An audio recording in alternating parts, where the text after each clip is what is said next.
So welcome everyone to today's virtual event, Applied Crypto Symposium, Cybersecurity in the Age of Quantum Computing. Quantum computers will decimate the security infrastructure of the digital economy. The only question is when. So once quantum computers are available, some of the main asymmetric algorithms used in cryptography today, that's used to protect critical infrastructures, authentication and access mechanisms to almost anything, but especially blockchains and PKIs, over-the-air software updates to vehicles and other IoT devices, payment mechanisms, media streaming, government, or financial secrets or documents will no longer be safe. Is this a concern for your business? Well, if you're not sure, this symposium hosted by Secure Technology Alliance and sponsored by Utimaco should be beneficial to your understanding of this important issue. The Alliance and Utimaco have gathered some of the leading industry experts on post-quantum computing to share their knowledge and expertise. My name is Randy Vanderhoof, and I'm the Executive Director of the Secure Technology Alliance. And today's symposium is being recorded and will be available for playback along with the presentations after the webinar has concluded. We've made some time at the end for questions, and so we encourage listeners to submit their questions using the Q&A box on your screen. I'll return at the end of the presentations to lead the Q&A discussion, and I encourage you to submit your questions while the presenters are speaking so that we have time to organize them in advance and so we can get to as many of them as we have time for. For those of you who are not familiar with the Secure Technology Alliance, let me give you a brief overview. So the mission of the Alliance is to be a non-for-profit, multi-industry stakeholder organization working to stimulate the understanding, adoption, and widespread application of secure solutions. And we provide this in a collaborative, member-driven environment with education and information about how smart cards, embedded chip technology, and other related hardware and software can be adopted across all markets in the United States. Now, that's a very broad mission, but if you look to the right side of the screen, you'll see that our focus is on principal markets and services.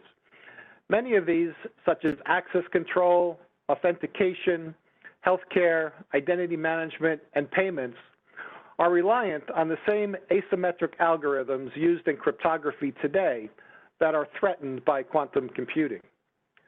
So as a cross-industry, member-supported organization, we do the following things to educate and stimulate the market on these issues. So we bring together stakeholders to effectively collaborate on promoting the secure solutions technologies and addressing the industry challenges of implementing them. We publish things like white papers, we produce webinars, do workshops, publish newsletters and position papers, and add significant web content to share this information broadly.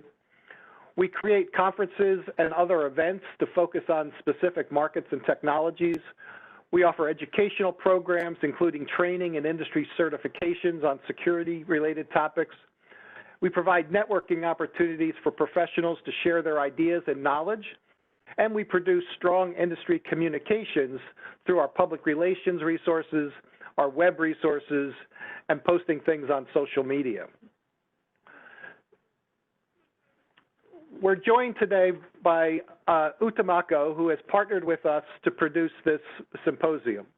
Utimaco is a world leader in providing cybersecurity solutions with headquarters in Aiken, Germany, and Campbell, California in the US.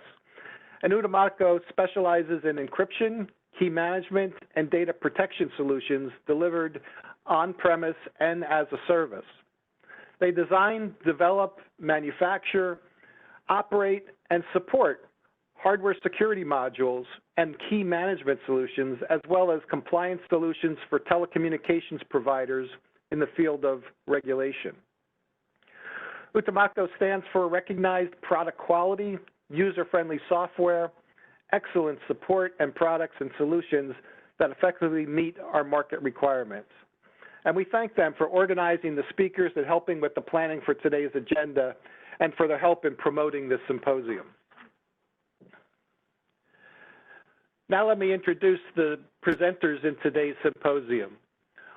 We'll begin with Mikola Moska, who is co-founder of Evolution Q.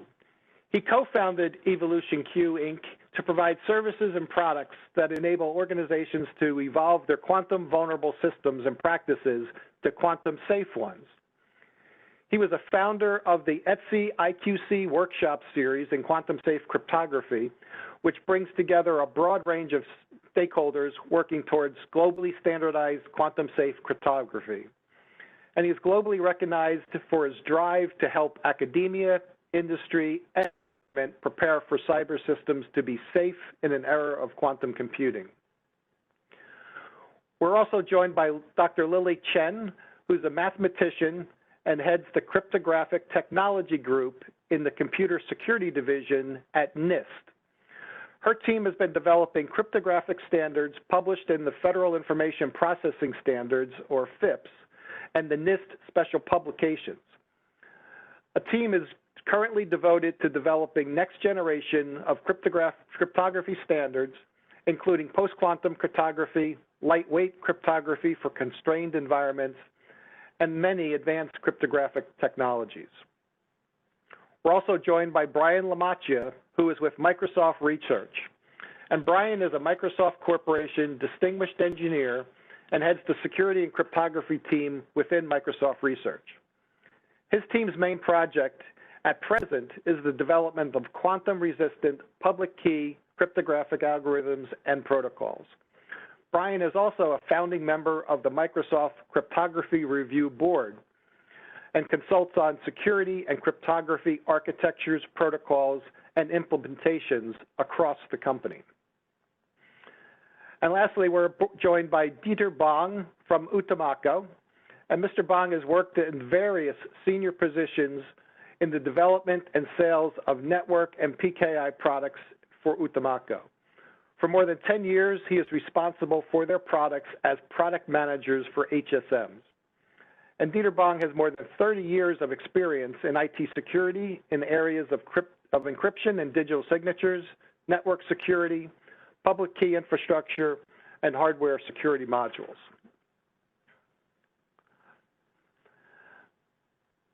This is the agenda for today's symposium. The times here are posted in Eastern Time Zone here in the United States. Each speaker will deliver their presentations for approximately 20 minutes. And we've scheduled a 5-minute break at the midpoint of the symposium to give people an opportunity to stretch your legs and rest your eyes before returning to the second half of the symposium. We'll begin with Mikola Moska, who's going to be talking about the latest view on quantum computing and its impact on critical digital infrastructures. Mikola will be followed by Dr. Lily Chen from NIST, whose topic will be post-quantum cryptography, standardization, and transition.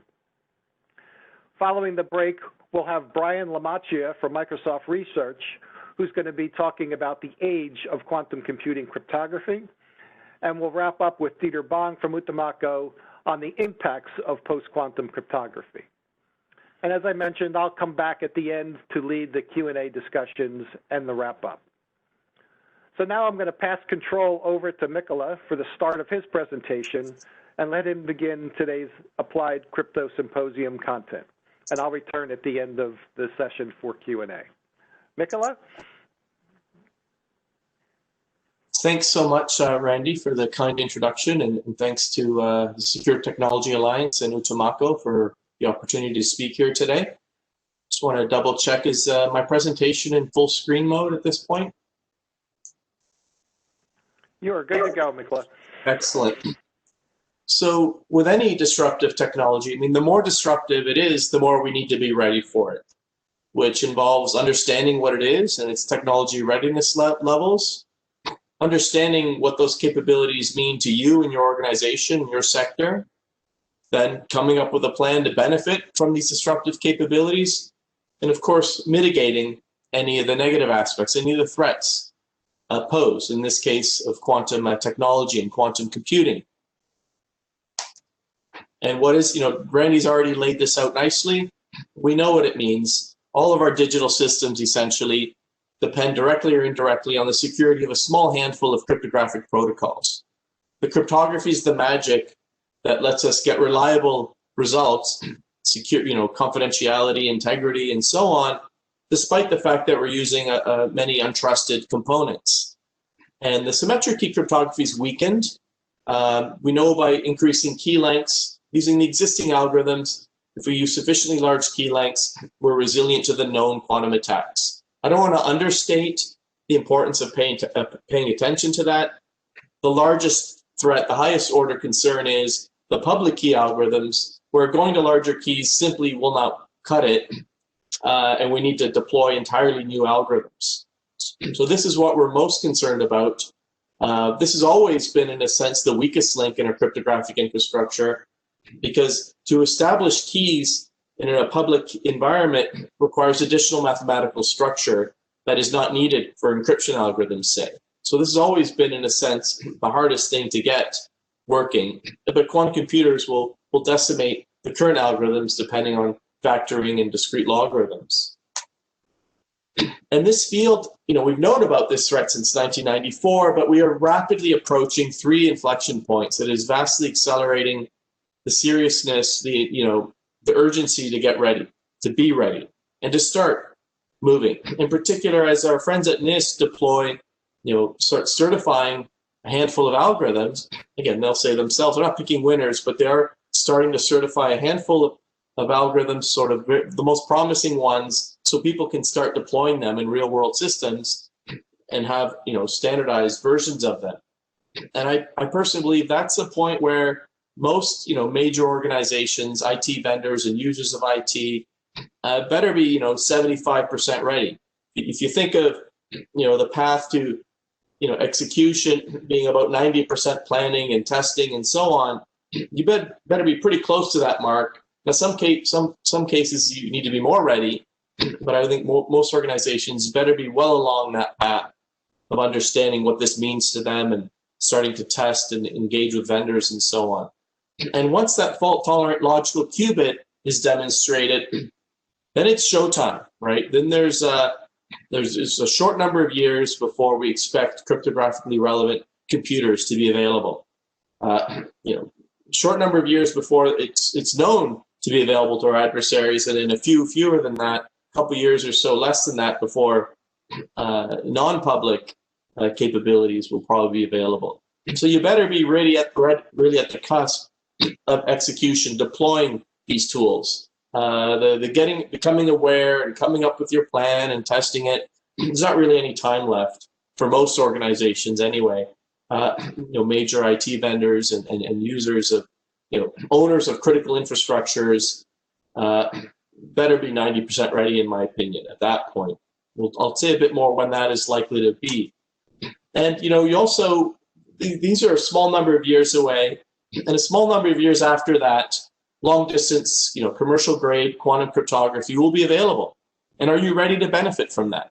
I'll say a bit more from that later. So that third inflection point is probably a few years again after these other two. And the timing, in this case, I was ignoring the fact that some information has a long shelf life.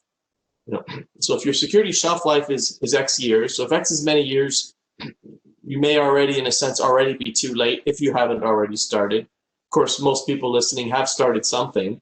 Then there's the migration time. We all know that it takes years to properly deploy new crypto, integrated in new standards, into new systems and practices. And again, many of us have already started the pieces, so we're certainly Y is shorter than it was a few years ago, but it's still many years before all of our core systems will have migrated. And lastly, the question that Randy alluded to, when will quantum computers break these systems, the collapse time? So Z years or Z years from now. For the next Y years, we're stuck with these quantum vulnerable algorithms. We're supposed to provide another X years of confidentiality or integrity. So if X plus Y is greater than Z, greater than Z, then we're already too late, right? We need to move quickly to minimize the losses. And if X plus Y is less than Z, well, we shouldn't procrastinate. There's still time to avoid major losses, but it still requires, an action plan. And where are we in terms of the path towards a large-scale quantum computer? Well, in the last 2 years, we've seen increasing acceleration over the previous 2 years and the previous 2 years before that. This is no longer, it's been for many years now, no longer just a science experiment in university labs. These are computers, small number of quantum bits on a chip inside large devices, whether they're cryostats or vacuum chambers, already commercially available on the cloud. Of course, it's still essentially an R&D tool, but it's certainly, it's a product now. And it's already being integrated into the software stacks of major vendors like Microsoft and Amazon and others. And it's not just in the US and Europe. Our friends in China have, in recent years, invested tens of billions of dollars into this endeavor, with some really incredible milestones in the recent weeks, right? And it's new players or new startups are even entering the game in recent months. Again, very well funded, with great track records and demonstrating great achievements. And it's not just about building the hardware platform. We're seeing incubators and startups to provide the software services and applications building on top of these hardware stacks. We're seeing industries, finance, the airline, the Airbus and others studying how will this disrupt our sector? How can we benefit from it? So we're already working on the entire stack from application all the way down to hardware. So back to the question of when is that next, basically the last major milestone before we're breaking public key cryptography, is the demonstration of a robust, scalable, logical qubit. And IBM a few weeks ago, for example, published its roadmap where this is earmarked for, they're planning to have this by 2023. So that's not very far away. IonQ and other, the IonQ is using ion-based qubits versus superconducting. They've also made some impressive progress and demonstrated some of the building blocks of quantum error correction as well. So we're moving, serious players around the world are hyper-focused on this objective and are making impressive progress and have even publicly stated their intention of achieving it in a short number of years. We've actually done a survey of 44 thought leaders around the world before the IBM announcement, and this will be public soon, this report, so I'm giving you a sort of a sneak preview. And we asked them the question of, when do you think we'll see a fully controllable fault-tolerant qubit? And actually more, the non-trivial number are suggesting this could even happen within the next year. Or if you look at this table, 8 out of 44 said less than 1% chance in the next year. But for example, 12 out of the 44 give it less than a 30% chance. And 7 say about a 50% chance, and so on. So while most people would say probably not in the next year, it's still potential. And within 3 years, 30 out of 44 of these experts gave it approximately 50% odds or higher, even 75 and 95% odds of within 3 years. So the IBM announcement is not an outlier. That's more or less what the majority of thought leaders around the world think is likely to happen. And that's when really the starting gun is off in terms of scaling it up, going from a 10 or so logical qubits to 1,000 or so. How long will that take, right? Why would we bet that that'll take more than a few years, a handful of years? It could take more, but there's no fundamental reason why we can assume it's going to take more or believe it should take much more than a handful of years. So, what is Z? When will this happen? Some people still say, well, it's always 20 years away. In fact, some people now are rewriting that and saying it's always been 10 years away, both of which are false statements. The chance of it happening in 20 years, for those of us who've actually been following this closely, went from 0% to 1% to 10% to 80% or higher in my case. And last year at Amazon headquarters, I updated my estimates based on a methodology to 20% chance within 10 years. That's my own estimate. Again, 2 years ago we surveyed, just a year and a half ago, we surveyed 22 thought leaders, posted their estimates. Again, most think probably not in 5 years, but 10 or so indicated more than 1%, right? Either less than 5% or less than 30%. So we can't completely rule out this happening in 5 years. And by the time we get to 10 or 15 years, the likelihood starts to become quite significant. And you can analyze this. This is the URL for last year's report. Next year's report is coming out shortly. So an updated views, you'll see the slight shifts, and we have the opinion of 44 people, so 22 additional experts. So we know what to do about it in theory. We need to deploy new cryptography, and we're going to hear more about the so-called post-quantum cryptography. The beauty of these algorithms is, of these methods, is we don't need quantum hardware. We're fighting quantum attacks with just classical technology. So it's new mathematical algorithms. Like I said, it's not easy to come up with public key agreement, these trapdoor predicates, but there's 4 promising families that NIST, in collaboration with colleagues all around the world, is working to standardize in a short number of years. And quantum technology also brings another tool to the tool chest called quantum cryptography, which has been available for 2 decades now as a point-to-point solution and small-scale network solution, but it's quickly growing to the thousands of kilometers scale and global scale through satellite technology as well as ground-based quantum repeater technology, which is easier technology than a quantum computer. And I'll get back to that briefly. I don't buy into, post-quantum versus QKD. QKD is an additional layer of assurance. It's an additional tool to add to the tool chest. Clearly, we need post-quantum cryptography as the backbone, and we have a chance to add an extra layer with quantum cryptography. And another point I want to make is we don't need to wait for the standards to prepare. NIST is not asking us to wait before doing anything, right? We can definitely start preparing, testing, be ready for the availability of these new standards through things such as open source platforms.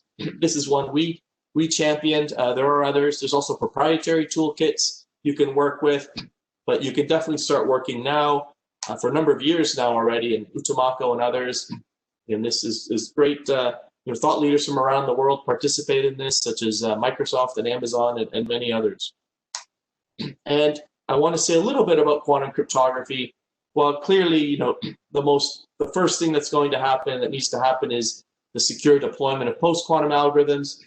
We have to continually look where the puck is going, not where it is. And scientists and engineers are going to build a quantum internet, right? Whether or not there's security implications, that's a grand challenge for physics and engineering. So they're going to do that. They are doing that. Billions of dollars are invested in this around the world.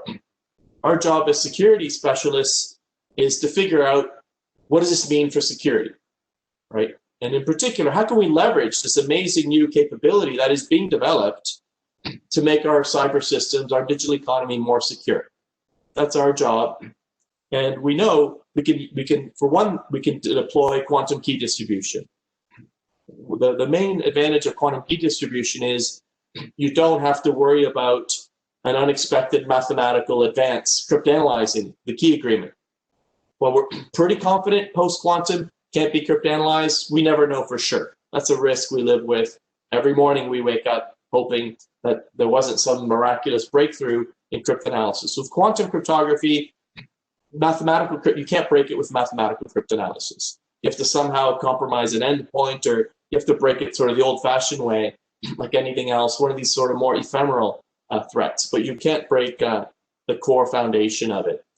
Of course, there's a trade-off between risk and return, risk and convenience, and so on. And that's our job, is to analyze that and figure out where and when it makes sense to layer in that additional layer of assurance.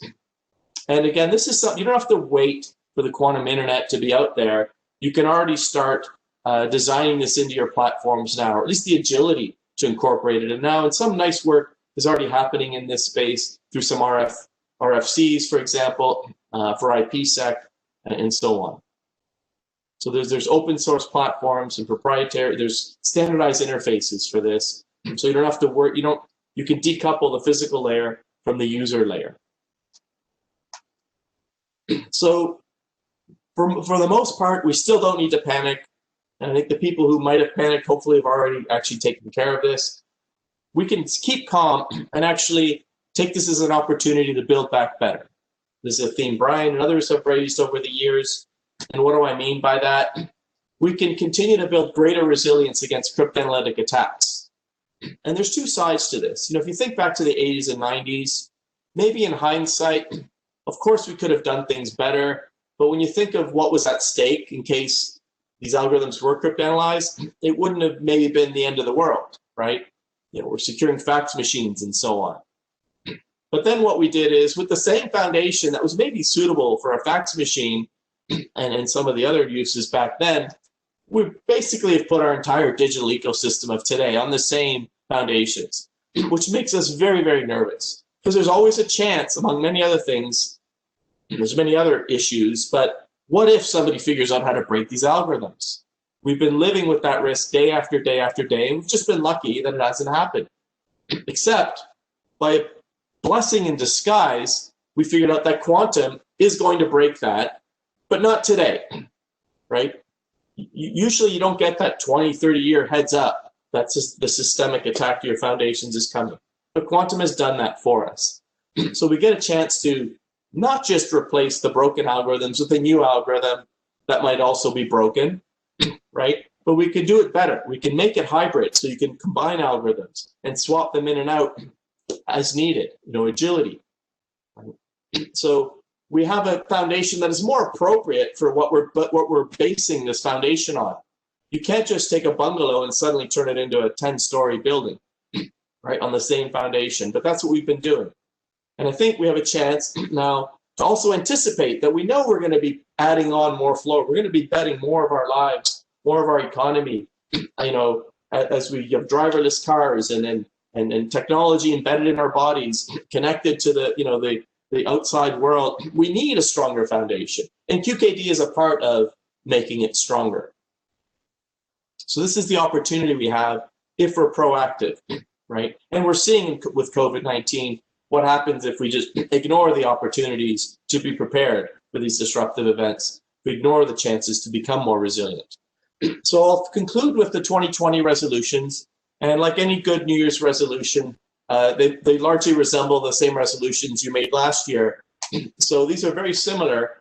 So if you haven't already done so, please put someone in charge of producing a quantum readiness plan by Q2. If you've already done it, great. If they're already ahead of the plan, that's wonderful. If you haven't, make sure there's somebody in charge very, very soon, as fast as you reasonably can. And don't just put them in charge and set them up for failure. You need to give them broad executive support for the planning exercise, because this requires talking to a broad range of stakeholders in your enterprise. So they can't just they can't just have one of those departments talking to them. They need broad executive support to engage people. And start talking to the relevant standards organizations ASAP, right? So by Q3, let's say. Again, this is an evolving thing. You're going to continually improve your plans and engage with more standards bodies. They can't have the standards you need ready for you if you don't talk to them and tell them what you need. And start up, if you haven't already done this, start updating your RFPs, start your vendor engagement, because it's an interconnected ecosystem. No one entity can do this on their own. So we need to start those discussions and make sure all these moving parts are ready in due time. So thanks very much, and I look forward, feel free to reach out to me if you have any more questions about anything I've raised, and I look forward to hearing the remarks of my distinguished colleagues and engaging in the discussion at the end of this series of talks. Hello, good morning, good afternoon, everyone. Professor Mosca gave a very good introduction, so I will not repeat about that part, because we already understand why we need to develop post-quantum cryptography. In the January of this year, at the Applied Cryptography Symposium, and I gave a talk on the NIST PQC standardization and transition. Standardization. So this talk, I will add the transition. So the people may ask a question, NIST hasn't published PQC standards yet. Why you start to talk about transition? Yes, the transition should start now, as soon as possible, as Professor Mosca already said. So in this presentation, I will basically give everyone an update about the NIST PQC standardization and talk about some of the transition initiatives. So this is a history, a short history about the NIST PQC standardization. This is a worldwide effort to develop next generation of the crypto standard to be able to resist to the quantum attacks. So NIST announced the call for proposals in 2016, and in 2017, NIST received 82 submissions, and 69 were selected as a first round candidate. In 2018, we had the first round analysis and held the first NIST PQC standardization conference. In 2019, it narrowed down to 26 second round candidates, and NIST held the second PQC standardization conference. Just recently, a few months ago, NIST announced the third round, 7 finalists and 8 alternate candidates. So we still plan to have another NIST PQC standardization conference in 2021, and the location and the whether it's in person or virtual conference will be determined very soon. So we plan to release draft standards and call for public comments in 2022 to 2023 timeframe. So that's the history and also the next step plan. So during the last 3 or 4 years, we have narrowed down twice from the first round to second round and to third round. What we have considered, of course, the first one is security, both classical security and quantum security. These are new mathematics and new crypto algorithms.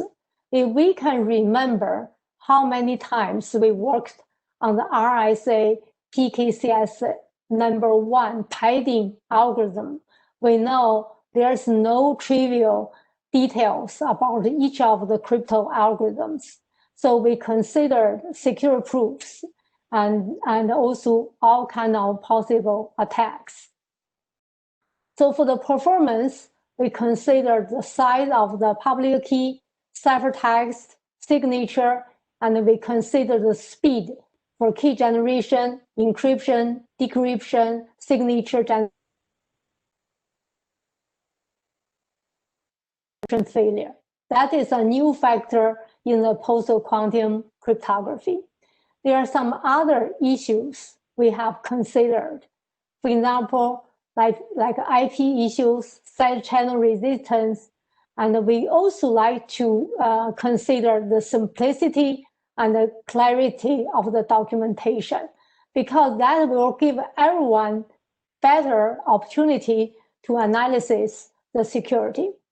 And we considered the flexibility to be in the different platforms and applications. Yes, we consider the diversity. As Professor Mosca said, that the PQC is based on the new mathematics problems. We worried the new breakthroughs. So we don't want to put all the eggs in the same basket.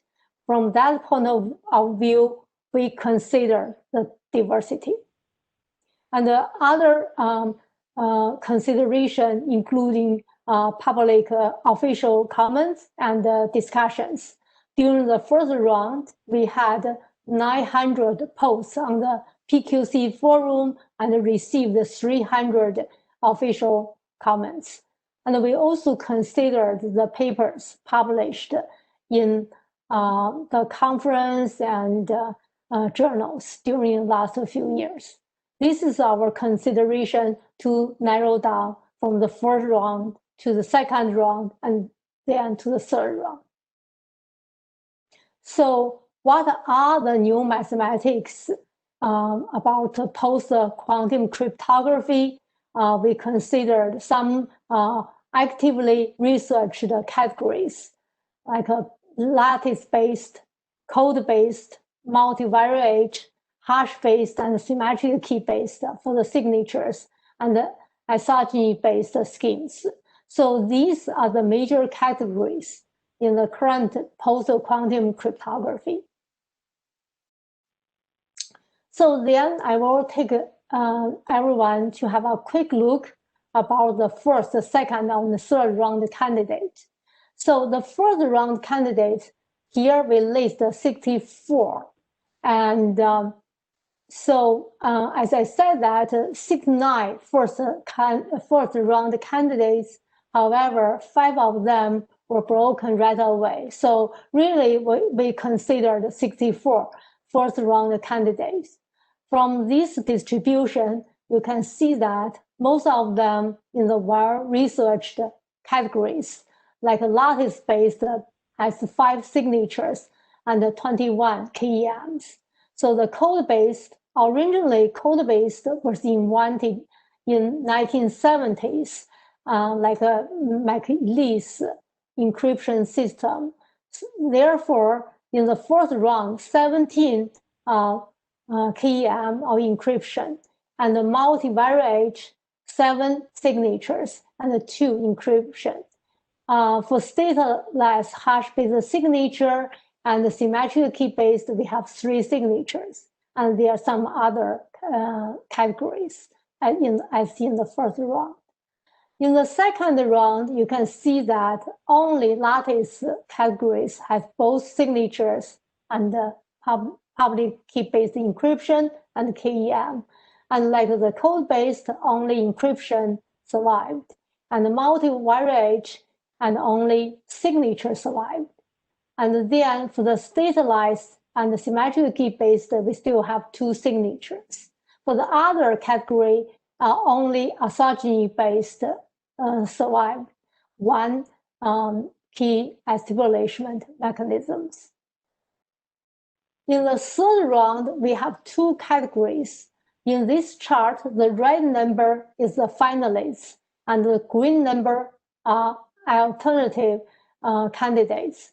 So the finalists means that we consider to be ready to select for standardization at the end of third round. For the alternate candidates, we consider that we probably need more study and more research. So overall, together, we have 7 finalists and 8 alternate candidates. So I will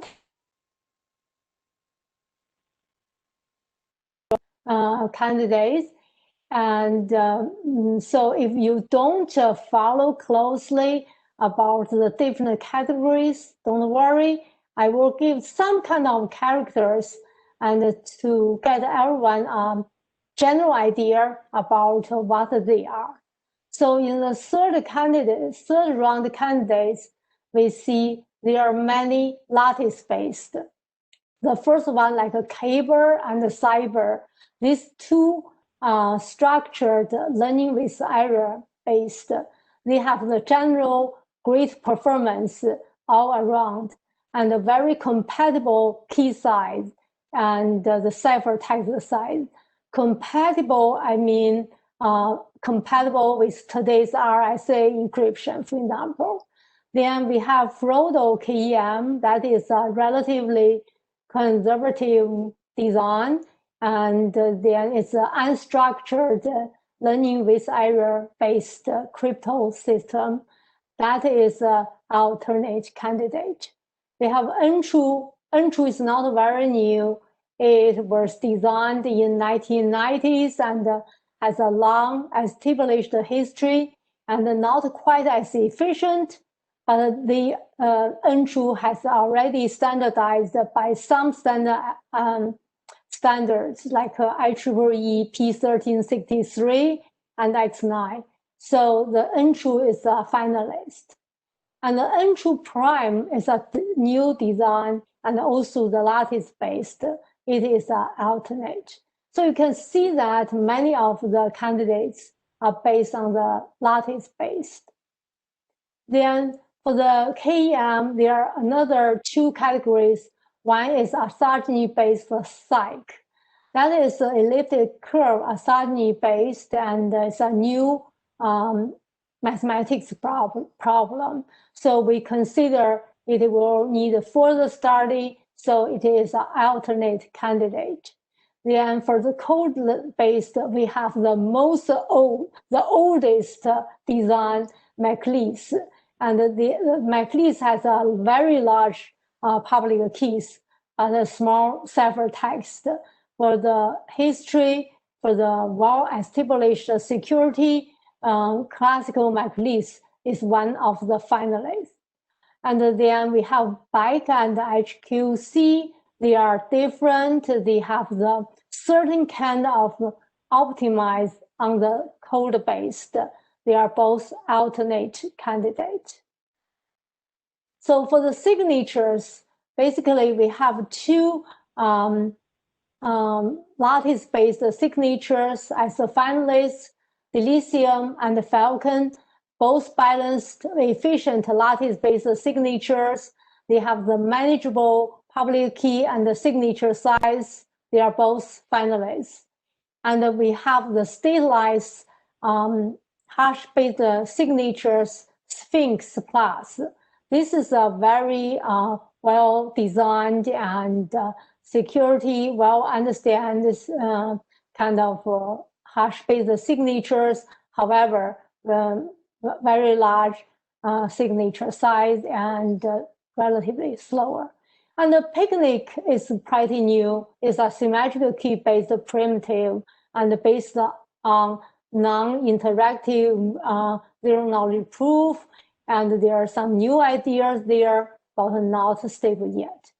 Another category is the multivariate signatures, Rainbow and GEMS. Both of them kind of have a very interesting character. It's very small signature size, like 500, 600 bits of the signature. But the multivariate Rainbow is a little bit better on the security discussions. So Rainbow is a finalist, even though recently there are some new tags on the Rainbow. And there is a GEMS is an alternate candidate.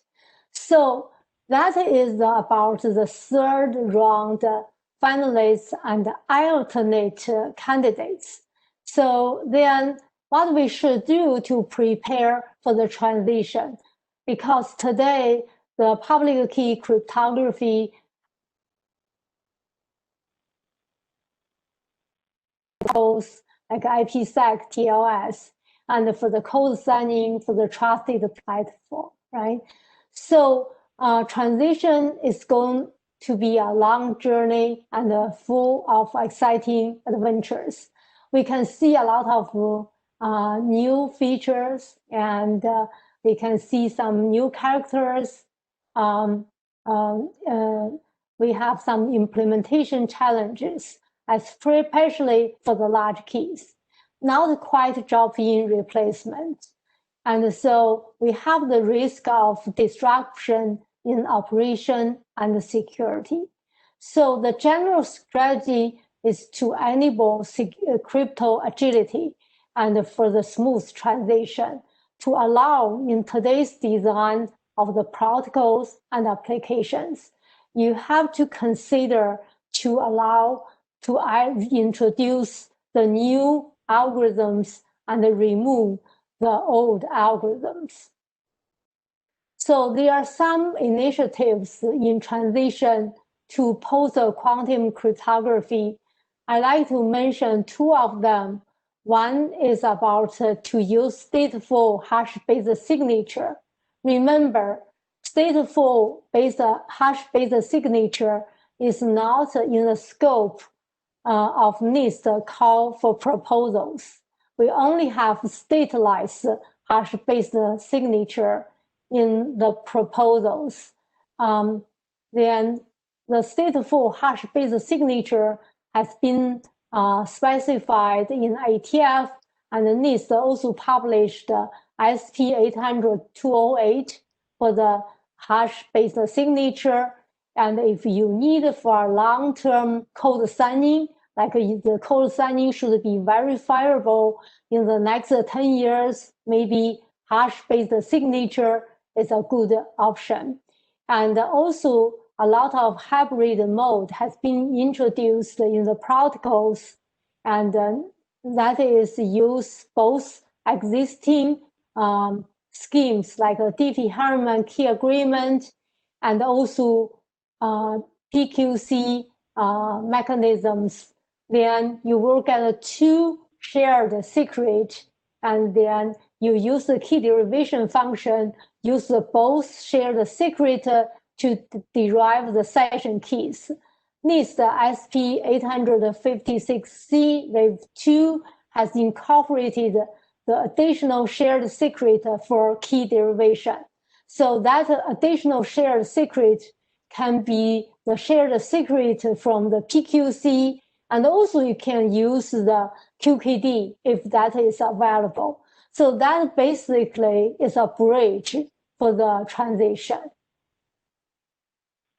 And we also have some outreach, and NIST NCCOE stands for National Center of Cybersecurity of Excellence, has a white paper, and in October 7, NCCOE held a virtual workshop on the migration to post-quantum cryptography.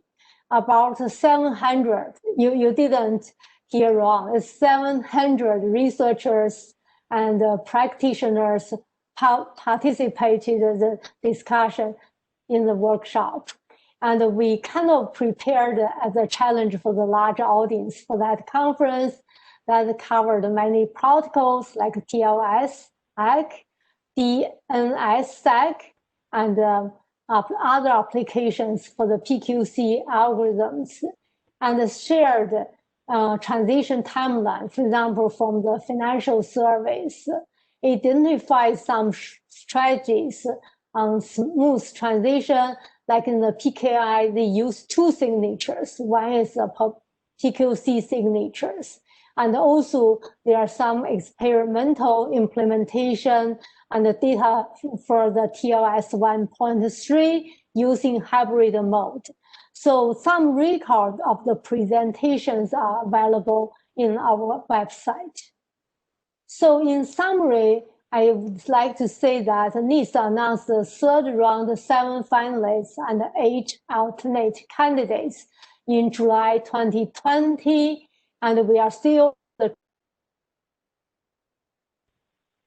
standards for public comments in 2022 to 2023. And the most important is the time to prepare for transition and migration. So we're still open for public suggestions and encourage discussions. Please follow us. And I have all the links here to join the discussions and follow our procedures.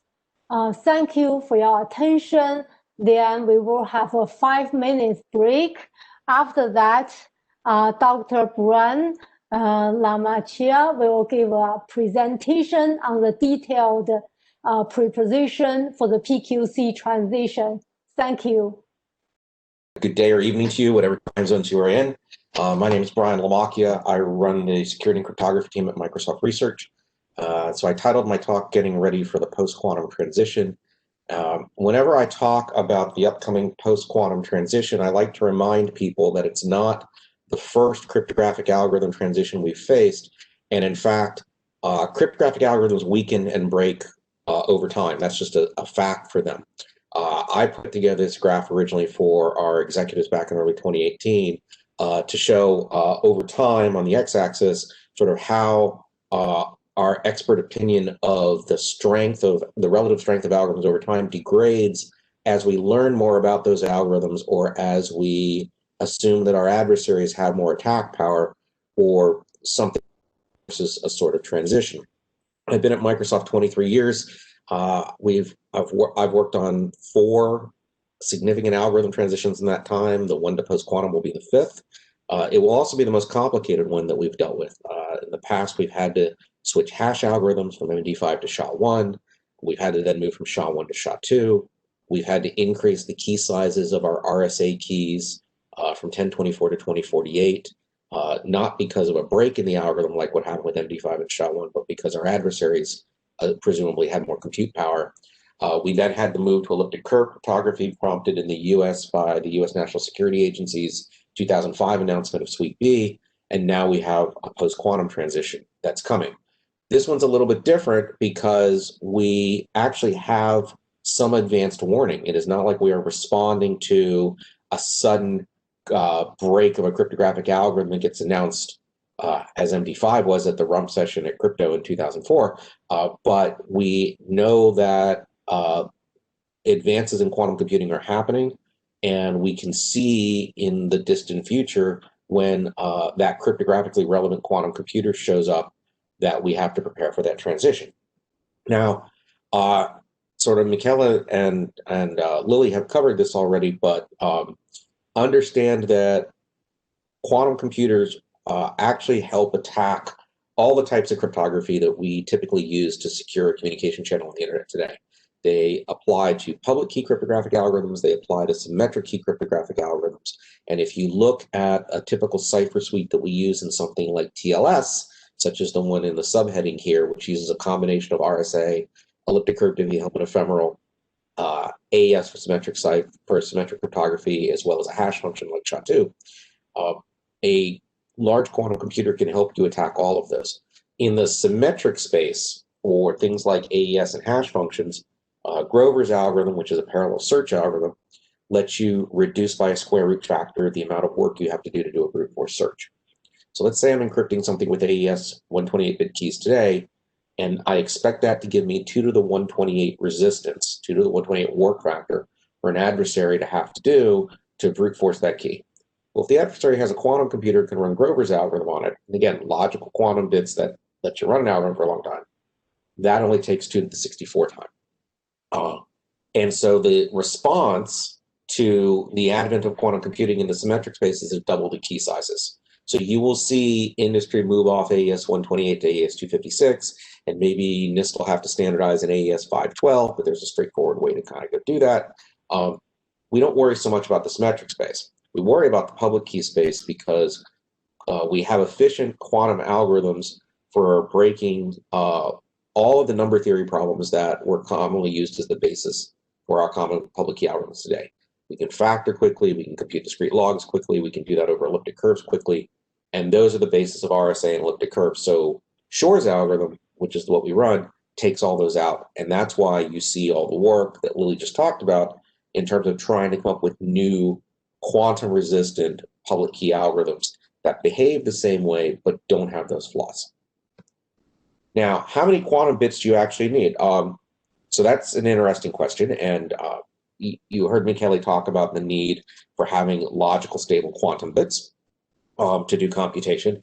This is a table from a paper we published in 2017 where we precisely estimated the number of logical quantum bits you needed to run Shor's algorithm against elliptic curve cryptography or an RSA instance, and we've lined up sort of the key sizes here at relative classical strength.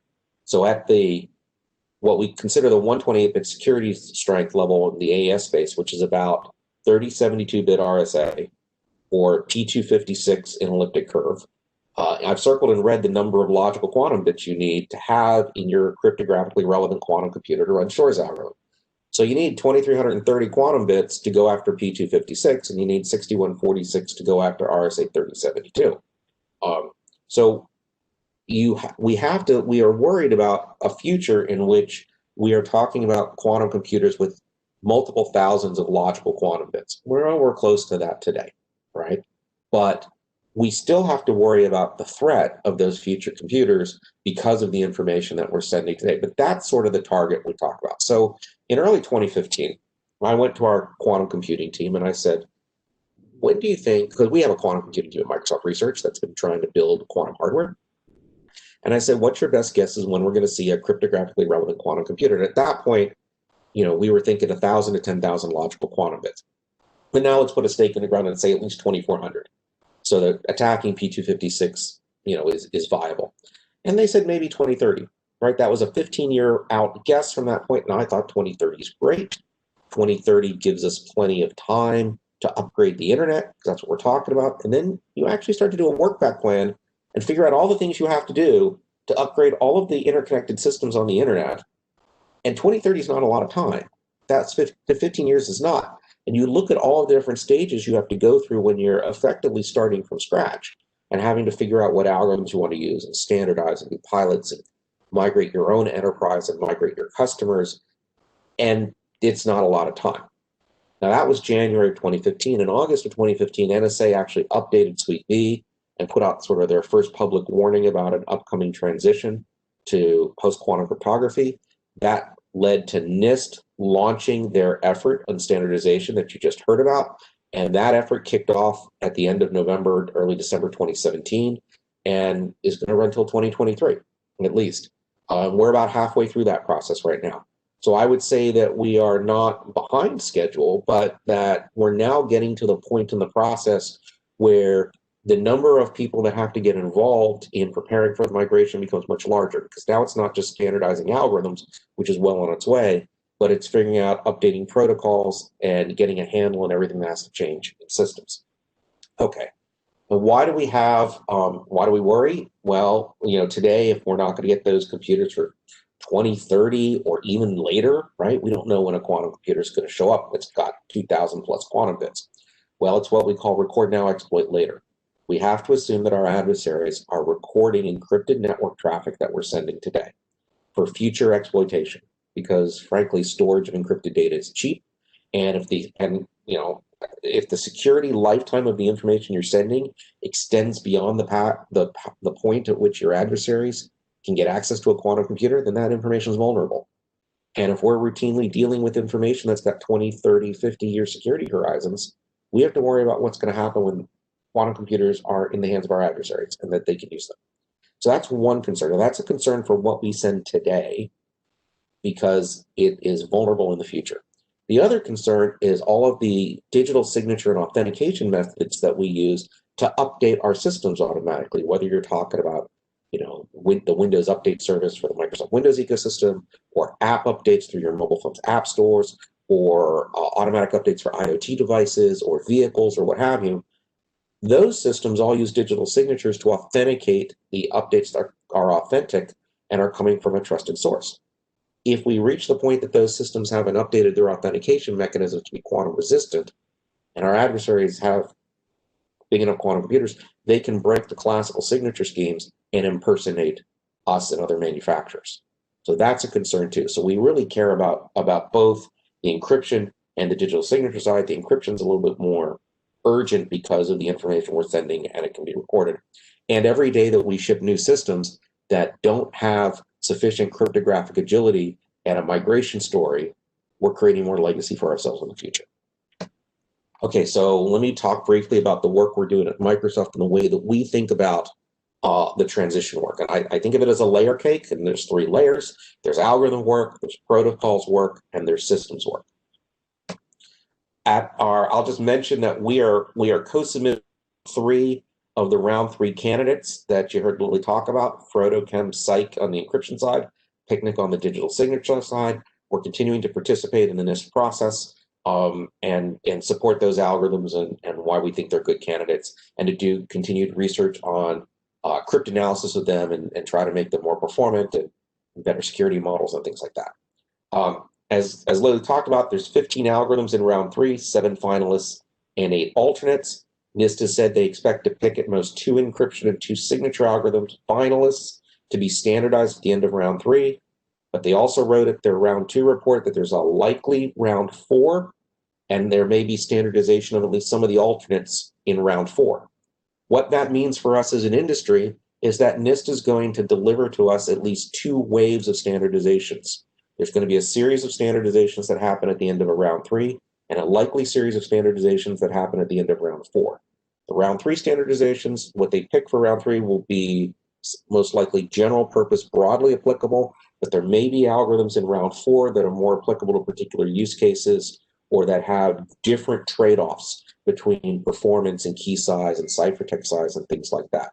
And so that means that the guidance that NIST and us in the industry and everybody working this gives to customers is even more important, because there's going to be some choices. This is not a one-size-fits-all scenario. And that leads to, here's some predictions I'm going to make now. I'll put my own stick in the ground. By 2025, we're likely to see 2 to 4 encryption standards, algorithms, selected for standardization, and 1 to 3 signature algorithms selected for standardization. And in the next 5 years after that point, we're going to see other standards bodies start to do their updates. And it will be people like the IETF that handle TLS and SMIME and IPsec, and it will be, OASIS, and it will be ISO, and it will be a whole bunch of standards organizations that look at this. And it will probably take us a year per standard to update, just to go through the standards process to add post-quantum. Because a lot of our standards for security protocols depend on other standards for security protocols and other cryptographic standards, there's actually a cascade of dependencies here. And if you look at something like common access cards, PIV cards, right, that actually depend upon 4 different standards at least that are authored by NIST, there's going to be a set of dependencies of standards that have to get updated as part of this transition. And that's true whether you're looking at those types of cards or standards for encrypted video on the internet or a whole bunch of other things. So you're going to see that cascade mean that there's some internal dependencies in how standards get updated, and we're going to have a long tail of security protocols that have to get updated too within smaller implementer communities, right? Not everything is as popular as TLS and SSH and OpenVPN, and we're going to see that actually happen, and that'll take some time. So 2030 is still likely to be, and here's a really technical term I use, PQ messy when it comes to standards. We're still going to be in the process of updating standards, and we're still going to be transitioning. I think the browser internet stuff will be the earliest to go, because a relatively small number of browser manufacturers and content providers can update their web service, but this long tail is going to be an issue for all of us too. And sometimes you have systems that you only get to update, every 15 years or so because they're critical infrastructure. All right, so what are we doing in the software space, in the protocol space? We have been participating in a project led by Waterloo. Michela and Douglas Stabila at Waterloo lead the Open Quantum Safe project, which has been building an open source cryptographically agile library, liboqs, high performance library in C with wrappers to other languages that has all of the round 3 algorithms in it and lets you very easily reconfigure the library to use one or the other algorithms. This is a great tool for testing things out right now. If you are doing work to try to prototype how post-quantum is going to impact your systems, take Open Quantum Safe and run with it and use it to kind of test things out. That would be a great thing to start with. We have done that with OpenSSL, with OpenSSH, and with OpenVPN. There's links here and at the end of the doc to where you can find all these. But we have participated through Open Quantum Safe, and there are releases, and you can stand up an OpenSSL client and server today and run post-quantum algorithms over that connection, or hybrid modes where you combine classical and BQ, and it works. Now, one of the things we did to try to simulate real-world traffic, one of the early places that I'm concerned about is the connections between our data centers at Microsoft. And so we went looking for a test data center. And it turns out that the team that sits next to me at Microsoft Research works on something called Project Natick that you may have heard about, which is our underwater data center project, where we have been playing with submerging data centers to see how those behave. So this is a picture of the phase 2 Project Natick getting assembled. This is about 2 years old. 864 Azure servers put into a pressure vessel about the size of a standard shipping container, built and deployed in 30 days, built in Brest, deployed off the north coast of Scotland. There it is going down into the water summer 2 years ago on that nice barge to go submerge it. That yellow cable coming off the front is the sole connection to Shor, just power and internet. That's where we brought it out of the water later this summer. And what my team did with that was, while that was down submerged, we deployed into it and ran for many months oh, there it is cleaning off.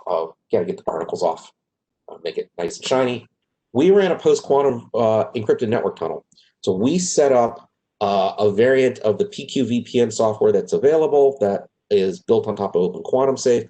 And we set up an encrypted network tunnel for testing purposes from our lab in Redmond, 6,900 kilometers away, to the data center submerged off the shore in Scotland to go see how post-quantum algorithms would impact typical industry deployments over long links. And what we found out was what we expected to find, which is that these algorithms are a little bit less performant in doing key agreement. And so the setup time for setting up the VPN takes a little bit longer. That cost is completely amortized away by the long lifetime of doing the symmetric cryptography. Once you negotiate an AES key and you're switched over to AES or content encryption, then there's no difference than what happens today. So if you were setting up a lot of frequent connections, you're going to see a performance degrade, but not from what we're doing here. Okay, finally, let me talk about PKI. That's sort of the highest value scenario for us at Microsoft because we use both private and public PKI everywhere. We've actually had a long collaboration with Mako to test our Picnic digital signature algorithm inside their hardware security modules, their HSMs. They have a very nice development environment for doing implementations in a virtual environment on Windows, and then you can cross-compile it to their hardware. So we ported the Picnic algorithm, our post-quantum digital signature algorithm, to run in the HSM, combination of using firmware and execution in their secure execution environment. And we made a certificate authority, running Picnic that generates keys on the HSM, issues self-signed certificates, can take in certificate signing requests, and we simulated the entire process, and it works. And we can generate X509 certificates that are compliant. We had to define our own OIDs for the algorithm, but that was fine.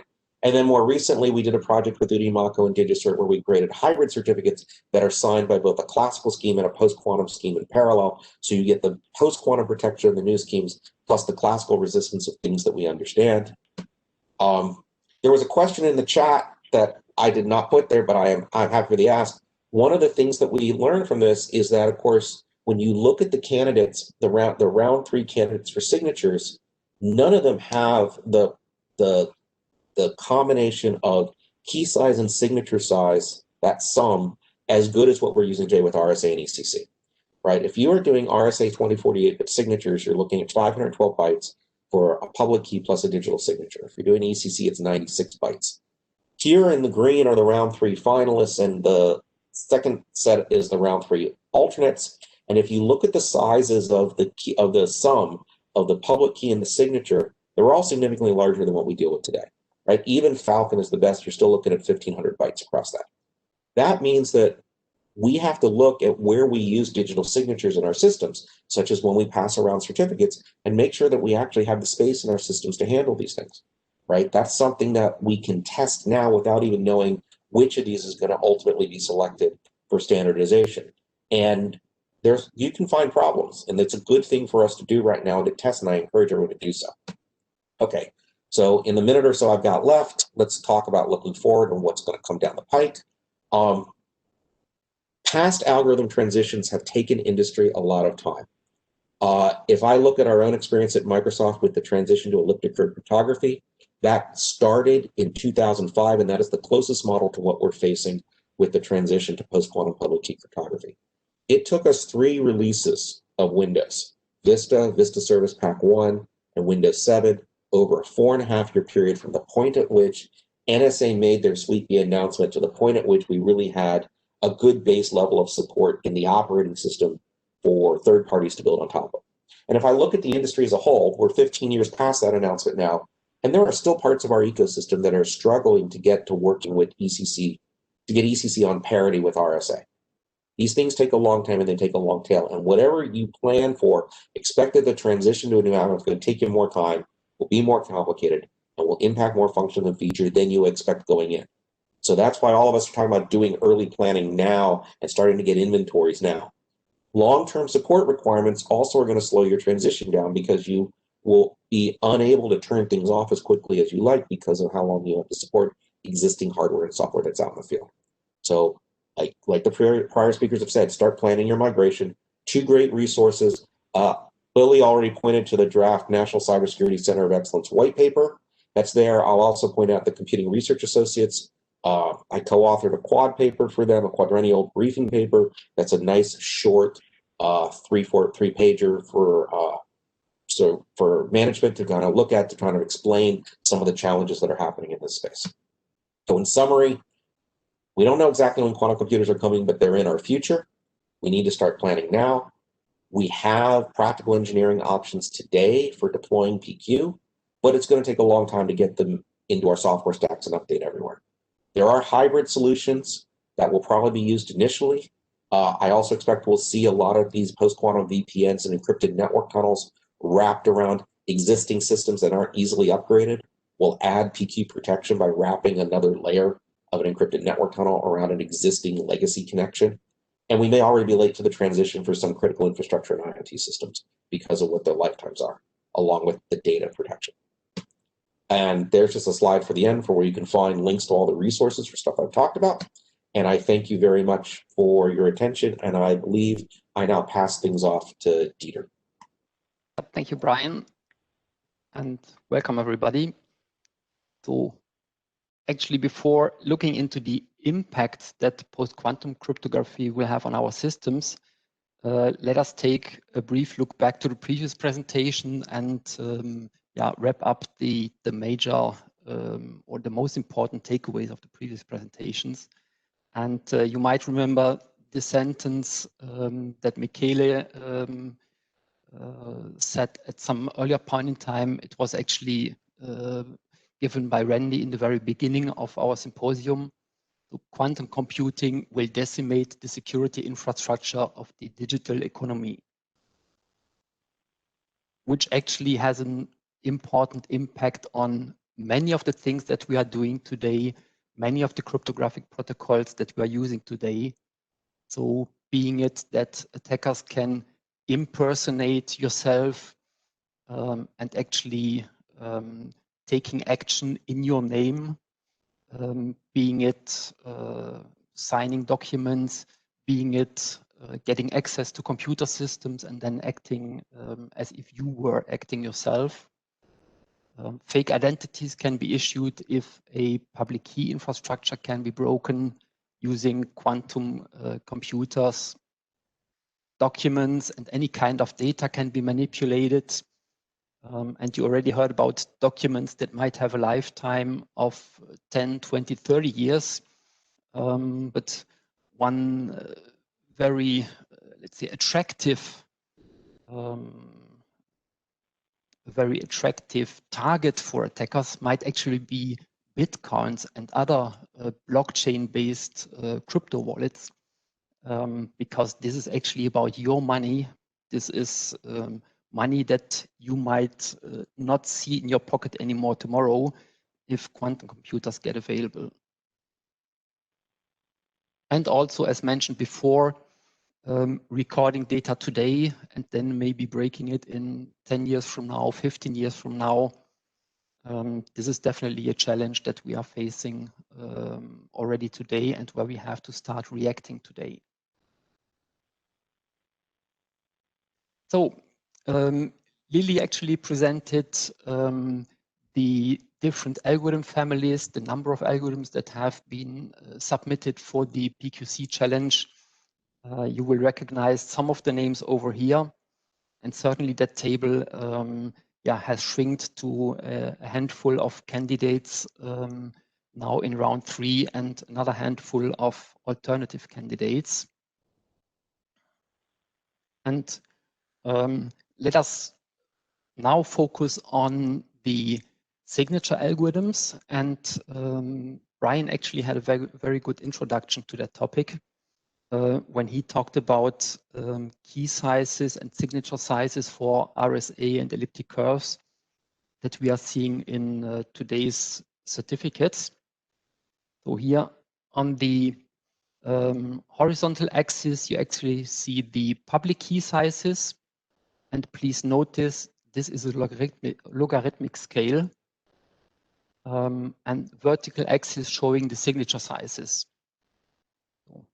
So everything which is here in this left bottom corner, this is basically the family of elliptic curve cryptography, ECDSA, that we are using today.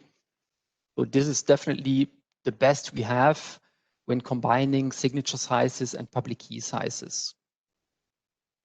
Second best, this is basically the dark blue RSA algorithms with the different key sizes. So this is what we are known to handle today. This is absolutely state of the art. For the round 3 signature finalists, you see the Falcon algorithm in very dark blue.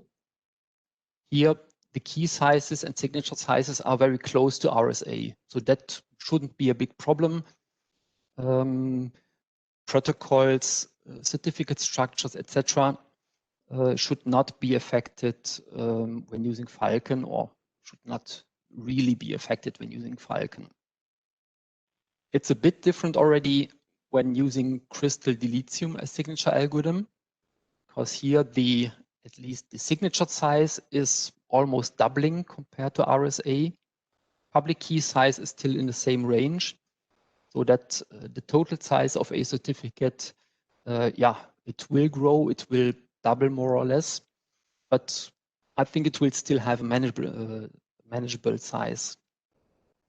It will look, or it would look very different if you would be using Rainbow as an algorithm, as signature algorithm in certificates. The signature size is great. It's comparable here to elliptic curve. But the public key size, we are talking about 100,000 or even more than 1 million bytes. So this is magnitudes more than we are used to handling today, which clearly indicates that the Rainbow algorithm is most likely not the best choice for public key certificates. Well, looking at it, a public key certificate, it has some personal information, but clearly it has 2 fields that are related to keys. It is the public key. It is basically my public key that is being certified. And it's the signature, which is added by the certificate authority. And so basically these 2 fields, public key and signature, make up the size of the certificate. And so here, clearly we have to think about memory capacities. And especially when thinking about small devices like PIF card, like EMV cards, but also about chips that are embedded in cars, in IoT devices, in smart meters. All these chips today, they have a very limited capacity. So any increase in key size and certificate size must be reflected in chip designs and certainly are one of the challenges that chip designers are facing.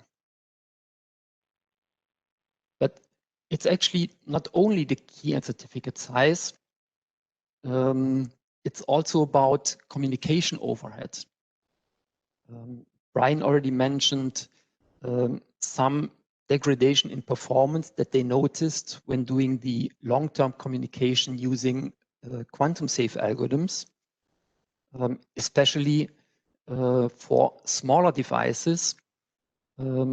Those chips, they don't have transmission rates of gigabit per second. Here we are rather talking about maybe some 100 kilobit of communication speed of transmission. And so any additional byte that has to be transmitted will cause some communication overhead, will be visible when talking about latency. Signature creation and verification time also has to be taken into consideration. For a typical server, that shouldn't be a big problem. If I generate a signature, if I sign a document, whether this takes 10 milliseconds or 15 milliseconds, doesn't make a difference at all. Let it take 100 milliseconds, is still good for me. It won't make a big difference for myself. But when talking about real-time systems, like grid control, like car-to-car communication, if signing a message in those systems and verifying on the other side suddenly takes 100 milliseconds or even 500 milliseconds instead of just 10 milliseconds or just 1 millisecond, that will make a big difference for those systems. So if you have real-time requirements, the choice of algorithm might be more depending on the signature creation and verification time than on the actual key sizes. And also related to the computation power, we have to look into power consumption. Here again, for a server, it will probably not make a big difference whether the post-quantum algorithm will take some additional computation efforts. Still, by the mass of servers that we are using today, this might be visible on our bill. But more important, power consumption for smaller devices and maybe even for devices living on battery. Take the example of smart meters. A gas meter typically doesn't have any power plug. When installing smart gas meters, they typically run on battery. And the battery will last for maybe 10, 15, and even 20 years, so that you don't need to replace the battery in field. Battery will be replaced when the complete gas meter will be replaced. What now if the battery or the power consumption with post-quantum algorithms increases by a factor of 5 or 10, then the lifetime of your gas meter is suddenly dropping from 10 years to maybe 5 or only 2 years. And you would be forced to replacing the battery in field and have either some technician walking around or requiring me to change the battery in my gas meter. So this is definitely not a case that the smart meter companies would want to see in the field. So clearly, depending on the use case, depending on the size and power consumption of your devices, different considerations have to be made. The outcome of your evaluation may be different whether you think about server systems or embedded systems in IoT systems, in cars, etc. And this is not, I would say, it's not always an easy task to find out which algorithm is the best suited for your specific use case. And I have now only been talking about signature algorithm.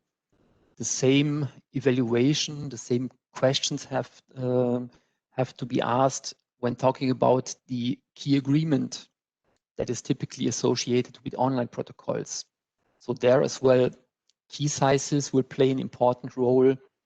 The time it needs to agree on a new key, this will have an important role. And also the maybe additional power consumption in a key agreement protocol, this is certainly worth being evaluated.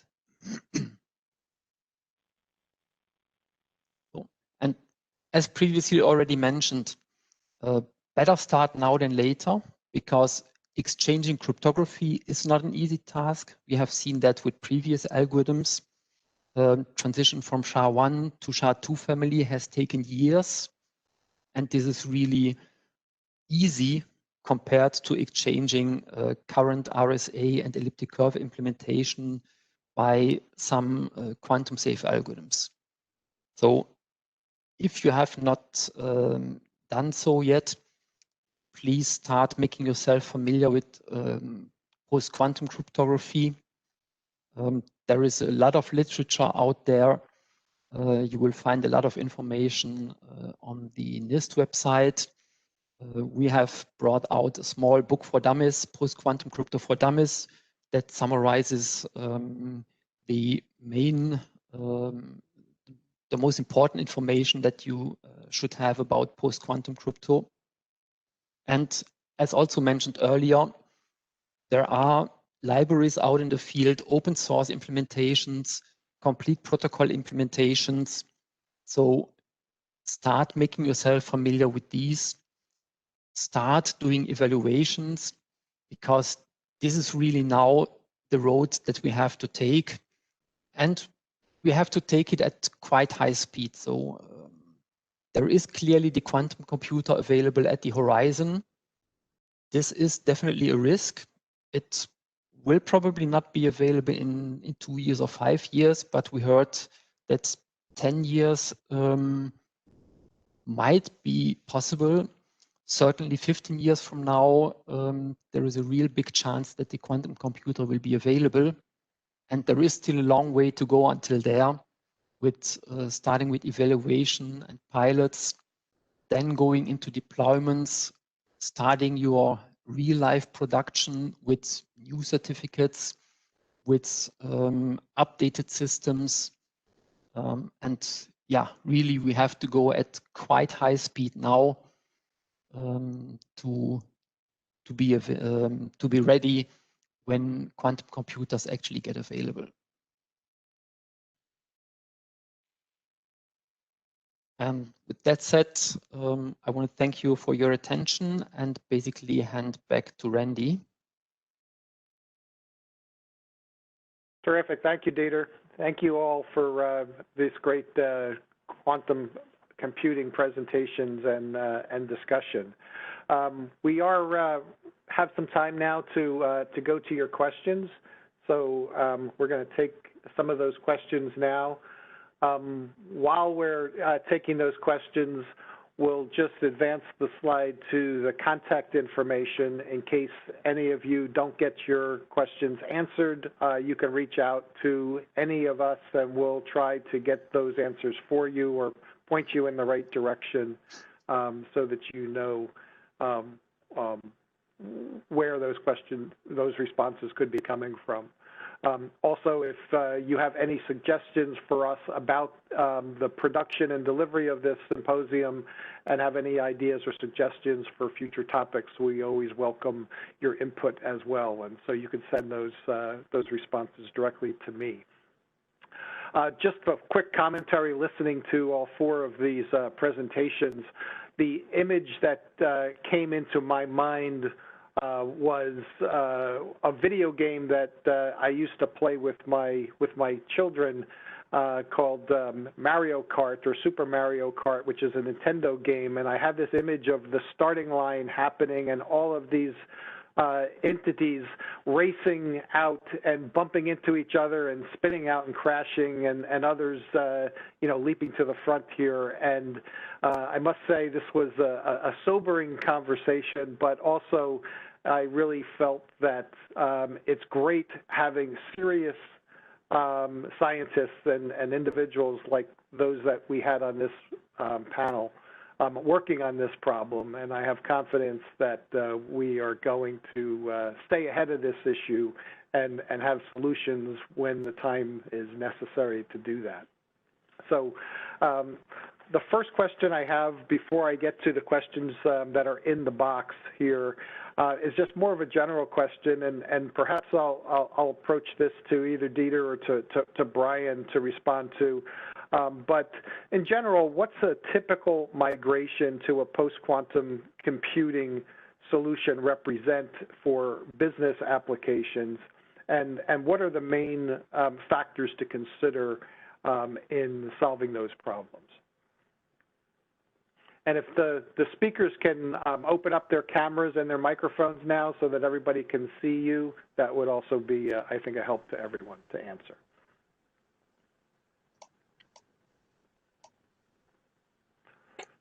All right, Dieter, do you want to take that? You want me to? Yeah. Okay. Yeah, I can start. And I think basically a a lot of the topics that have to be considered, I tried to cover in my presentation. So being it the key size aspect, the performance aspect, etc. So there's really a lot of, let's say, thoughts that you should reflect in your evaluation, and either talk to your vendor, or if you're a vendor, then actually going through those different, I would say, areas of concern. From a practical perspective, certainly before going into production, starting with those test systems, and even before that, actually doing the evaluation, which algorithms are you using today for which purpose?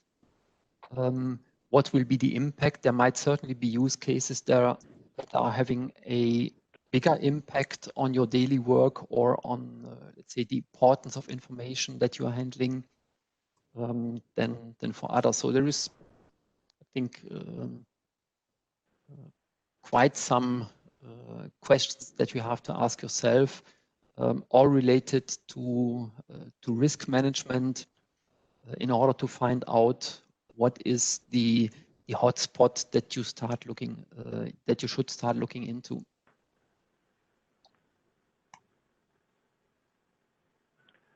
Does anybody else want to respond to that question, or should I move on?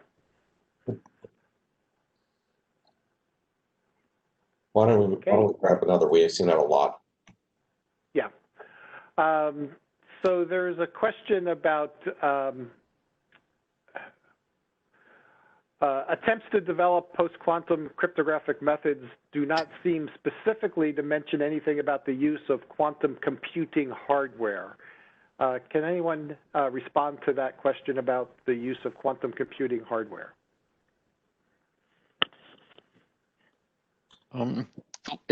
It doesn't actually require special quantum computing hardware to implement post-quantum cryptographic algorithms. So as the current implementations show, post-quantum or quantum-safe crypto can run on any of today's servers. It can run on today's hardware security modules. It can be implemented in today's programmable hardware chips like FPGAs. So therefore, there is nothing that prevents us from implementing and using quantum-safe algorithms today.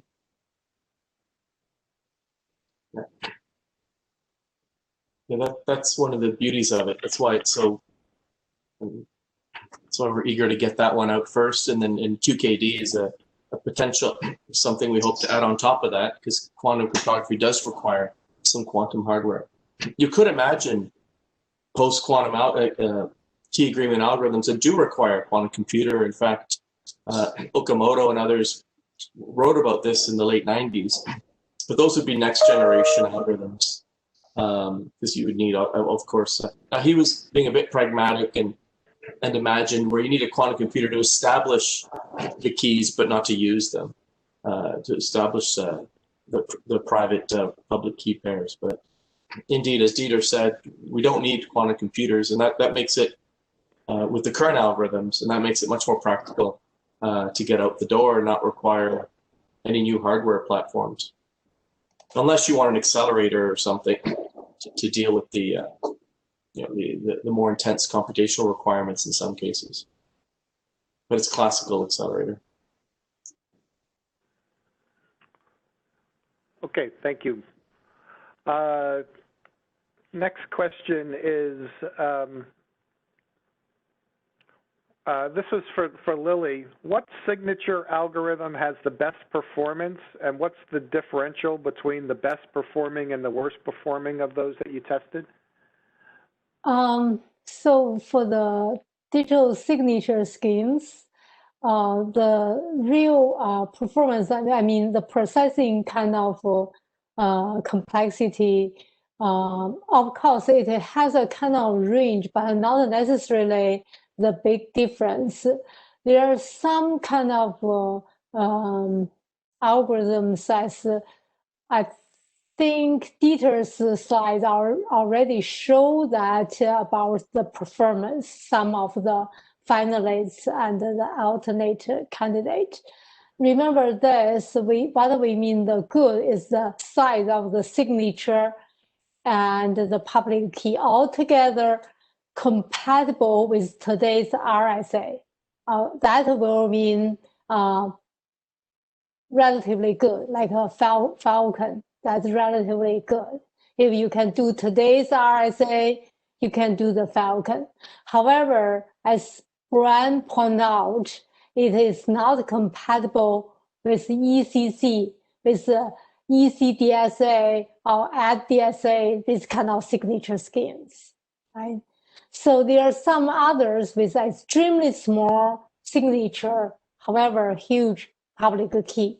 So in that case, you can hardly say this is better than another, probably not, especially for the certificate. As Dieter presented, you need to consider the public key and the signature together. So far, the Falcon probably compatible with the RSA, but the others has certain kind of challenge, like Sphinx Plus, that is a stateless hash-based signature. The signature size is pretty large. And for the TLS 1.3, if you use that for the signature for the authentication purpose, you need to segment the message. That will add the communication overhead. So I guess I didn't give you a complete answer which one is the best. I just tell you which one compatible with the RSA. Great, thank you, Lily. Brian, I was really fascinated by your description in your slides of the underwater data center. Can you just articulate a little bit more about, was that a one-off type of experiment, or whether that's something that needs to be repeated again? Right. I didn't do a good job explaining the motivation there. So when my team has been, part of what we've been doing is trying to look at real world use cases for our algorithms, right? We do algorithm work, and then we try those algorithms out in protocols, and we were looking at test beds. And we had done a series of smaller experiments with virtual private networks, including actually manufacturing some Raspberry Pi based devices that I could take into a hotel room in an, let's call it an adversarial area or country, and establish a post-quantum tunnel back to an Azure server, and I could have a local Wi-Fi hotspot to do that. But we were looking for something that would simulate deploying post-quantum algorithms and an encrypted network tunnel onto the links that we use, for example, to secure Azure to Azure data center communications. And the team that sits next to me in Microsoft Research happened to have this project on underwater data centers where they deployed an environment that they were using to simulate customer traffic in this particular, no-touch environment. Because we owned that, and it was a Microsoft Research project, it gave us easy access to testing real live links and the way in which we secure Azure links over public internet, but in an area that didn't involve any live customer data, because of course you'd want to test all that ahead of time. So that was an experiment for us to test. I mean, the data center is out of the water now because we also got a whole bunch of other data that team got off it. But it was a convenient long distance test point where we could measure a bunch of stuff to see what the performance of our algorithms were without putting any live customer data at risk, right? Because that's what you want to do before I go to Azure and say, hey, by the way, here's what I want you to take and put on all the links worldwide, right? There's a lot of stages that we have to go through before we reach that point. Okay. Next question is from Peter Quadagno. The Federal Reserve banks are studying quantum computing, and their thinking is that in order to get banks to budget for fighting something that's 10 years out is a major challenge. Do you see banks and the financial industry budgeting resources to be ready for post-quantum computing? So I could say something. Well, some are, for one. They definitely should, right? Which is different from will they. Some regulators are starting to explore this, which, people don't change their behavior because they see the light. They change their behavior because they feel the heat. So I think as the regulators start, politely discussing this, that will, I think, turn up the heat a bit and create a more business imperative to start all these, like Brian laid out this really long list of things that, sequence of items that take 15 years. Logically, they know it. But in terms of turning up the heat, I think regulators starting to explore this. And the other thing is, there's those 2 inflection points I mentioned, which will happen soon, right? The NIST process producing some standards and the demonstration of a logical qubit. That's going to be here before we know it, right? 3 years or so. That will vastly accelerate. Then we won't be having that question anymore. So, and I think the other thing we'll see is once several banks have already been public with what they're doing, I think it will start, at least I hope, but I think it will start others will start to follow that lead. X9 is active in this, so I think that they're going to start to appropriately resource this. So it's an evolution and not a revolution when the time comes. And there's, logically, it's clear. If you do this as an evolution, as lifecycle management, we'll have a stronger foundation. If we rush it, we're going to make a lot of mistakes and we'll be susceptible to classical hackers. So let me add a couple of things onto what Michele just said. Having been asked to fill out some of those Federal Reserve surveys that they've done as they study it, I'm really happy that the Federal Reserve actually is doing that work and is gathering that data, and they seem to be one of the leading organizations within the U.S. government or the broader U.S. government that's doing that. So I think that's great. I've also certainly been approached by a number of financial institutions who have had me give talks like this one to help educate them as to what's coming. It may be a combination of both, customer and public. You have to kind of think about all of the parts of a bank that end up using secure communications, right? And there's the parts that deal with the public that might move very quickly because that's going to be TLS and web browsers and servers and things like that. And then there's backend systems that may move very differently.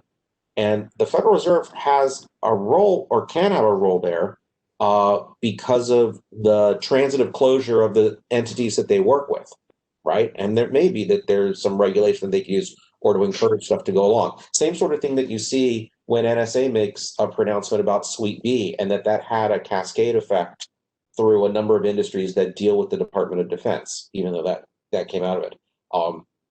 The more we can get folks thinking about this now, and as Michele said, planning the transition in and getting customers, say financial institutions and everyone else, to ask their suppliers, right?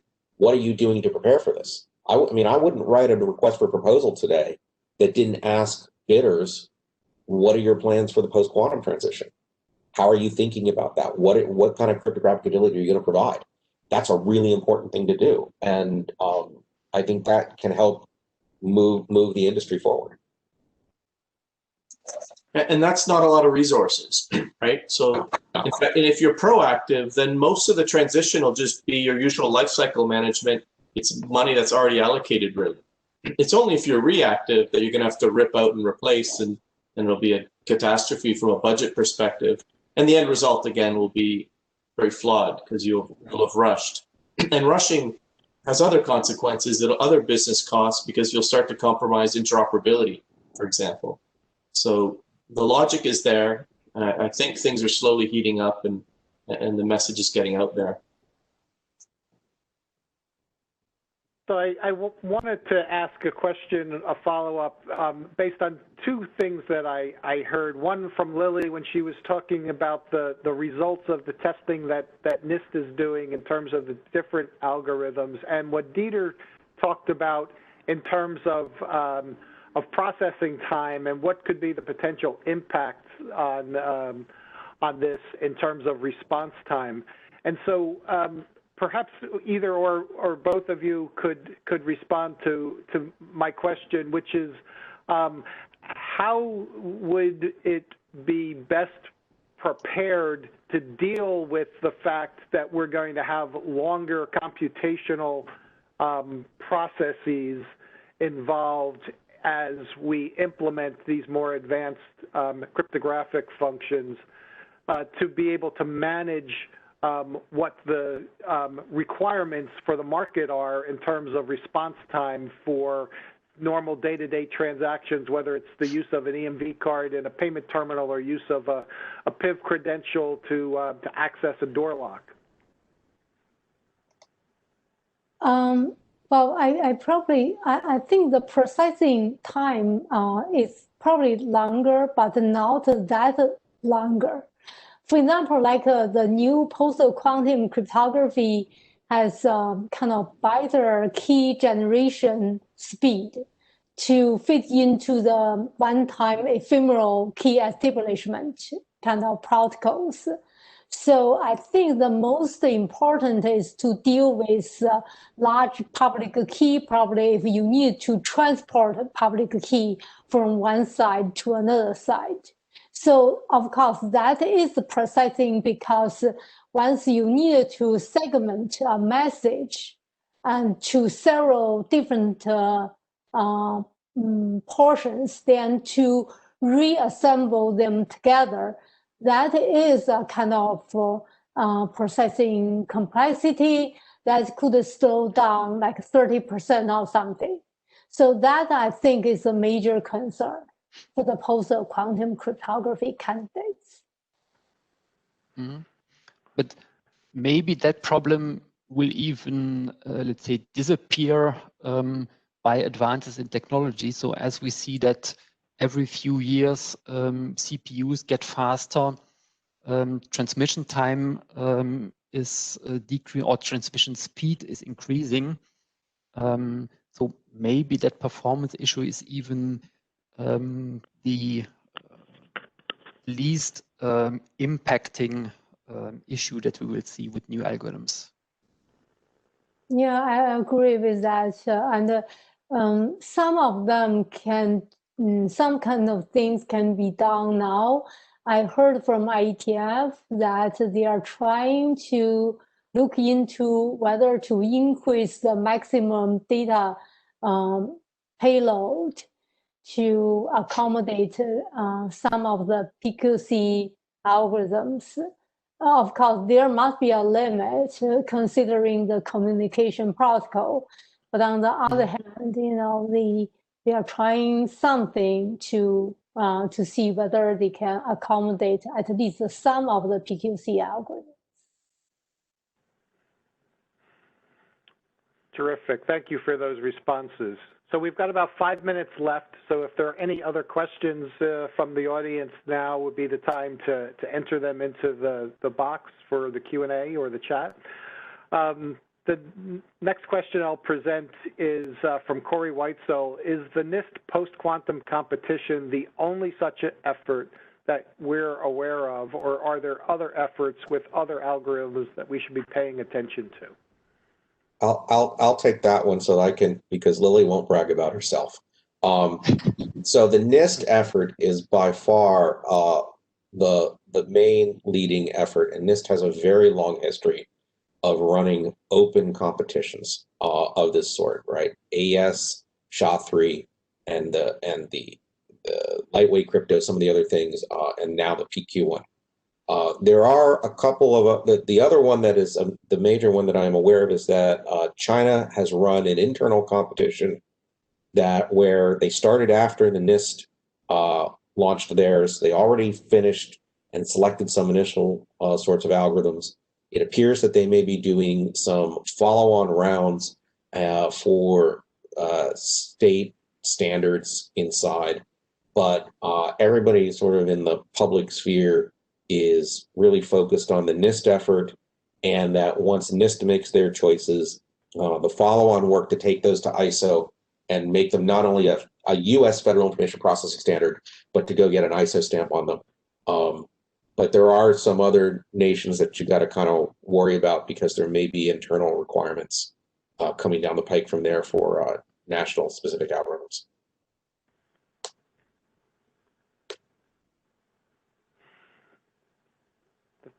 Thanks, Brian.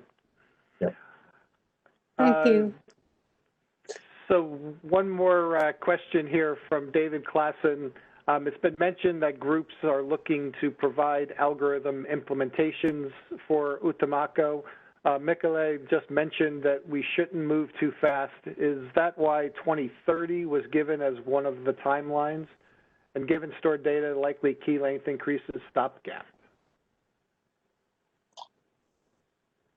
The 2030 may have come from me. I will say that's the number when I asked in 2015, when our quantum computing hardware team at Microsoft, which is trying to build quantum computers, when they thought we might see a cryptographically relevant quantum computer. That is when they thought, making their best wild guesses, you might see something on the order of a couple thousand logical quantum bits. That's still possible. I think some of us would say it might be a bit later, but because of Michele's point about how long you have to protect information and when it's vulnerable, it kind of doesn't matter exactly when that machine shows up because we've already got data we're sending with security lifetimes beyond when we think a big quantum computer is going to show up. And I've been doing some back and forth in the chat, so let me make this point for everyone. Increasing key lengths for what we're using classically for RSA and elliptic curve doesn't give us much. And the reason for that is that, like we saw when we moved from 1024 RSA to 2048-bit RSA, that bought us something from a classical attack because the attack power goes up, exponentially to attack. But when you're looking at running Shor's algorithm on a quantum computer, in doubling the key size of what you're using only has a linear impact on the number of qubits you used. In particular, if you double you only need twice as many qubits to go factor in RSA modules. So if you double the number of your RSA number, you're only doubling the number of qubits you need. Okay, and that's also true for ECC. So you don't gain that exponential defense by doubling the qubits. And I am to say, well, the near-term solution is to go to larger key sizes because that's work. Even just doing that takes work, right? And recertifying your systems just to go at RSA 4096 is going to take a bunch of time that you could actually apply to making your systems more cryptographically agile and preparing to move to something that's going to buy you long-term protection. If you already got good cryptographic agility and you can flip a switch and move to longer key lengths, you can go do that, but that doesn't buy you, you're not working your way out of the problem that's coming from the future quantum computers. All you're trying to do is play that difference between, a couple thousand qubits. I've had people say to me, well, we should go back to RSA and not use ECC because I'll gain a couple of thousand qubit resistance by going back to factoring. But at the end of the day, if we're able to scale to those 1,000 logical qubits, I'm not sure I want to bet on how difficult it's going to be to go from 1,000 to 2,000 to 4,000 or 8,000. It may not be that much difficulty once we're at that type of engineering. Yeah, 100% agree. And I also wouldn't take it as gospel that, so the adversary is not going to tell you where they are. They're not going to tell you if they've optimized things to work with half or a quarter or a tenth of the number of qubits that we're aware of. So it's really not a winning strategy because there's no exponential gap, right? Normally, when you go to a bigger key, every bit you add, every constant number of bits you add to the key doubles the amount of work an adversary has to do. That's gone now. If you want to double the work, you kind of have to almost double the key length. So it's just that game is over. And as Brian said, how are you sure you want to go to RSA 16,000? Isn't it better just to do hybrid with one of the front-running NIST candidates? This neck and neck, ECC versus RSA, asymptotically for a fixed security length, ECC is better, easier to break ironically, because it's more secure against classical attacks. But for the parameter ranges used in the field now, I really wouldn't put too much weight on that.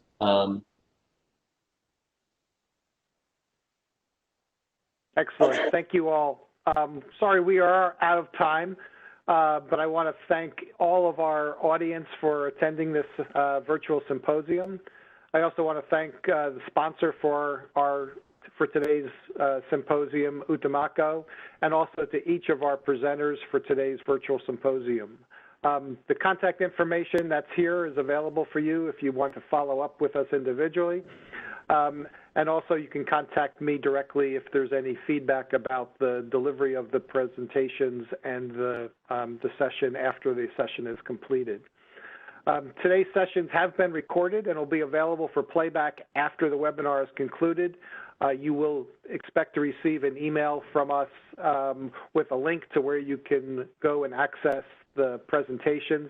And also, we encourage you to share that link and that information with others in your organization or other industry colleagues that perhaps were not able to register and attend this session. We want to have as many people as possible be able to access and view this great information that was shared with you today. So this concludes today's webinar. Thank you all for your participation and have a great day.